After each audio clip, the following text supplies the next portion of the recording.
Hello guys, in this video I'm going to show you how you can check the weight chart in the period calendar app. So if you open the app, the third option is the chart. And in my previous video I showed you how you can add your weight day by day to this app.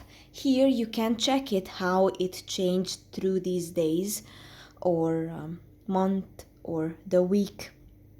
For example, this first part is the numbers, the kilograms, and on the bottom you can see the days.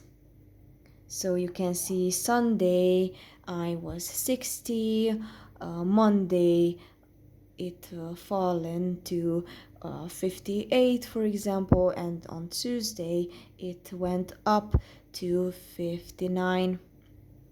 And you can also see here monthly when you add it every day or week. That's pretty much for this video. I hope it was helpful for you. If it was, please consider subscribing and see you in the next one.